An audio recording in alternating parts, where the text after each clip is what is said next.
بسم الله الحمد لله والصلاة والسلام على رسول الله وعلى آله وصحبه ومن والاه. أما بعد، فيقول المؤلف حفظه الله تعالى: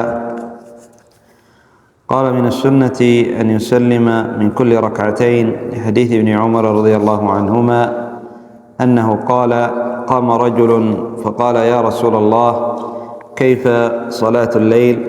قال رسول الله صلى الله عليه وسلم: صلاة الليل مثنى مثنى، فإذا خفت الصبح فأوتر بواحدة. قال: والمقصود بمثنى مثنى أن يصلي اثنتين اثنتين فيسلم من ركعتين، ولا يصلي أربعا جميعا، سلم من كل ركعتين ولا يصلي أربعا جميعا. حديث عائشة رضي الله عنها الذي تقدم، قالت: كان رسول الله صلى الله عليه وسلم يصلي فيما بين أن يفرغ من صلاة العشاء إلى الفجر 11 ركعة، يسلم بين كل ركعتين ويوتر بواحدة. هذا هو السنة في صلاة الليل، أن تكون مثنى مثنى، أي يصلي ركعتين ثم يسلم، ثم يصلي ركعتين ثم يسلم.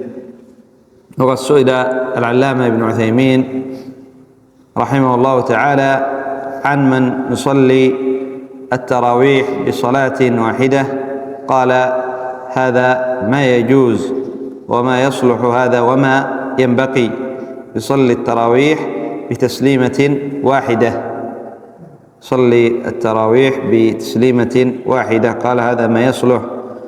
وبعض العلماء أخذوا من حديث عائشة، جاء أن النبي صلى الله عليه وسلم كان يصلي 11 ركعة، يصلي 4 فلا تسأل عن حسنهن وطولهن، ثم يصلي 4 فلا تسأل عن حسنهن وطولهن، ثم يصلي 3، أنه يجوز أن تصلي 4 ركعات بتسليمة واحدة، ثم 4 ركعات بتسليمة واحدة، ثم 3 ركعات بتسليمة واحدة. ولكن يعني جاء في رواية كما تقدم معنا في لفظ: سلم بين كل ركعتين، فهذه هي السنة. قال: من السنة قراءة سور معينة في آخر 3 ركعات، أي في الوتر في آخر 3 ركعات. قال: يقرأ في الركعة الأولى سبح اسم ربك الأعلى، وفي الركعة الثانية قل يا أيها الكافرون، وفي الركعة الثالثة بقل هو الله أحد، ما هو معروف. قال: من السنة أن يقنت في وتره أحيانا. قال ابن القيم رحمه الله: فإن القنوت يطلق على القيام والسكوت ودوام العبادة والدعاء والتسبيح والخشوع، يطلق على جميع هذه، يطلق على القيام والسكوت، وأيضا دوام العبادة، كذلك الدعاء، وكذلك التسبيح. قال: قنت أي سبح، والخشوع قنت أي خشع، يطلق على جميع هذه الأشياء. قال: والمقصود به هنا الدعاء، وذلك في الركعة الثالثة التي يقرأ فيها سورة الإخلاص.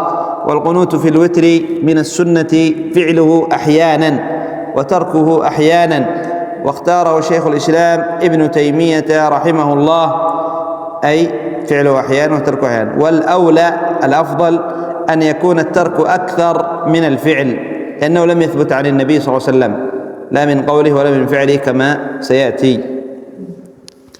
قال: والتعليل أي السبب، لأن الأفضل الأكثر ترك الوتر.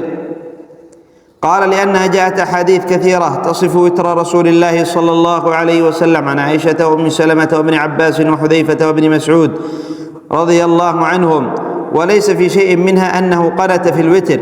وعائشة رضي الله عنها من الملازمين للنبي صلى الله عليه وسلم، ومع ذلك لم تنقل أنه قنت في وتره.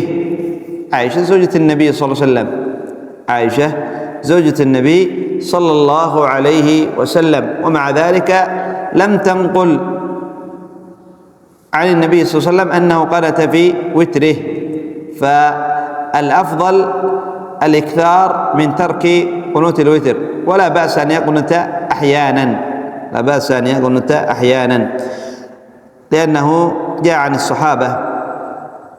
قال: مسألة: هل ثبت القنوت في الوتر من قول النبي صلى الله عليه وسلم أو فعله؟ القول الأول أنه ثابت عن النبي صلى الله عليه وسلم من قوله وفعله، واستدلوا أولا من فعله بحديث أبي بن كعب رضي الله عنه أن رسول الله صلى الله عليه وسلم قنت في الوتر قبل الركوع.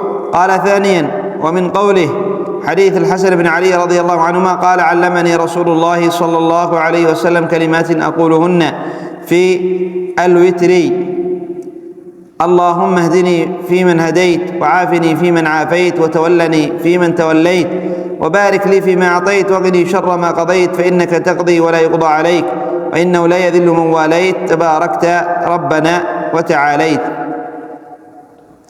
قال: والقول الثاني جاء في لفظ آخر: وإنه لا يعز من عاديت. قال: والقول الثاني أنه لم يثبت عن النبي صلى الله عليه وسلم قنوت الوتر، لا من قوله ولا من فعله. قال: وأما حديث أبي بن كعب السابق فهو حديث ضعيف ضعفه الإمام أحمد وابن خزيمة وابن المنذر رحمهم الله. قال: وأما حديث الحسن بن علي السابق فحديث صحيح إلا لفظة قنوت الوتر في الحديث فهي شاذة. علمني رسول الله صلى الله عليه وسلم كلمات أقولهن في الوتر، هذه في الوتر شاذة، في قنوت الوتر شاذة أي لا تصح، وإنما الصحيح علمني رسول الله كلمات أقولهن اللهم اهدني فيمن هديت، ليس في الوتر. قال: رواها أهل السنن من طريق أبي إسحاق عن بريد بن أبي مريم عن أبي الحوراء عن الحسن به. قال: وأما الإمام أحمد فروى الحديث عن يحيى بن سعيد عن شعبة حدثني بريد بن أبي مريم بلفظ كان يعلمنا هذا الدعاء: اللهم اهدنا فيمن هديت. وقالوا هذا هو المحفوظ، لأن شعبة أوثق من كل من روى عن بريد، فتقدم روايته على غيره، أي رواه عن بريد كما في الرواية الأولى رواه السنن من طريق أبي إسحاق، والإمام أحمد رواه من طريق شعبة، وشعبة أوثق في بريد من كل من روى عن بريد، فتقدم رواية الأوثق، وهو لم يذكر فيه الوتر. قال ابن خزيمة رحمه الله: وهذا الخبر رواه شعبة بن الحجاج عن بريد بن أبي مريم في قصة الدعاء، ولم يذكر القنوت ولا الوتر. قال شعبة: أحفظ، ولو ثبت الخبر عن النبي صلى الله عليه وسلم أنه أمر بالقنوت في الوتر أو قنت في الوتر لم يجز عندي مخالفة خبر النبي صلى الله عليه وسلم، ولست أعلمه ثابتا، ليس ثابت، يقول ابن خزيمة: ولا أعلمه ثابت عن النبي صلى الله عليه وسلم، لا من قوله ولا من فعله، إلا لثبت قال لم يجز مخالفة النبي صلى الله عليه وسلم، بل الواجب اتباع النبي صلى الله عليه وسلم. الذي ينبغي أن نتبع النبي صلى الله عليه وسلم، لكنه لم يثبت عن النبي صلى الله عليه وسلم، لم يثبت عن النبي صلى الله عليه وسلم. قال: وقبله قال الإمام أحمد رحمه الله: لا يصح فيه عن النبي صلى الله عليه وسلم شيء، أي في قنوت الوتر. قال: وهذا القول هو الأظهر والله أعلم، إلا أنه ثبت عن الصحابة القنوت في الوتر. وسئل عطاء عن القنوت فقال: كان أصحاب النبي صلى الله عليه وسلم يفعلونه. فقد ثبت عن عمر بن الخطاب رضي الله عنه كما عند أحمد وأبي داود والترمذي، وقال حديث حسن. وثبت عن ابن عمر رضي الله عنهما عند ابن أبي شيبة.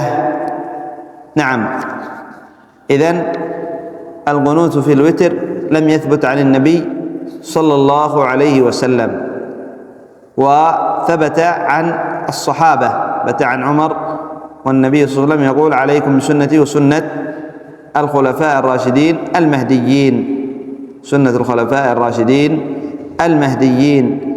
فمن قنت لا بأس، من قنت لا بأس، ومن ترك لا شيء عليه، بل هذا الذي جعل النبي صلى الله عليه وسلم أنه لم يقنت، أنه لم يقنت.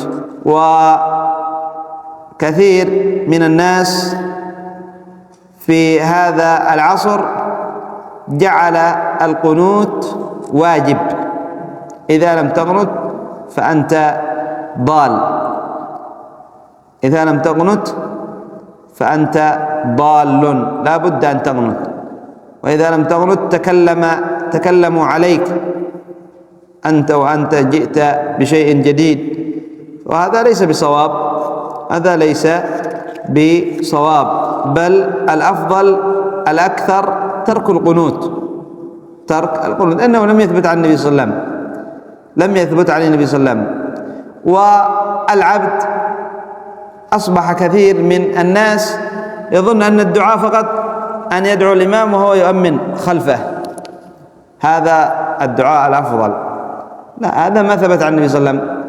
وأنت ادعو الله في سجودك، ادعو الله في التشهد الأخير قبل السلام، ابتهل إلى الله عز وجل في الدعاء، فهذا مواطن استجابة الدعاء، أقرب ما يكون العبد من ربه وهو ساجد، فاجتهدوا في الدعاء فقمن أن يستجاب لكم، قمن أن يستجاب لكم.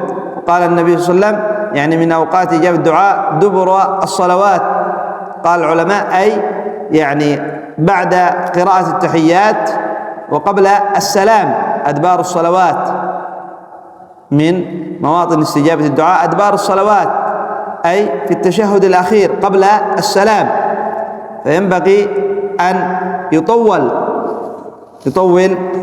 من كان يصلي إماما أو منفردا أن يطول هذا الوقت، إذا قد ربما يطيل، كما قال العلامة ابن عثيمين رحمه الله تعالى، قد إذا طال في السجود يشق على بعض المصلين، شق على بعض المصلين، تطويل زيادة ليس تطويل. قال فيطول في الجلسة في التشهد الأخير، ما فيه مشقة، جالس ما فيه مشقة، وله أن يجلس على أي جلسة، الذي يصلي مثلا رجل لا يستطيع أن يجلس تورك، ولا يستطيع أن يجلس افتراش، لا بأس، هو عنده أرجله تؤلمه أو فيه مرض، لا بأس أن يمدها هكذا، يجلس وهي ممتدة إلى الأمام، يجلس على الجلسة التي لا تضره، يجلس على الجلسة التي ليس فيها ضرر عليه، هذا المريض الذي عنده مرض أو كبر سن. أما الذي ليس عنده شيء، ليس عنده عذر، فيجلس مثل ما جلس النبي صلى الله عليه وسلم، مثل ما جلس النبي صلى الله عليه وسلم في بالتورك، إذا كان في الصلاة رباعية، صلاة الظهر العصر العشاء، وكذلك الثلاثية المغرب.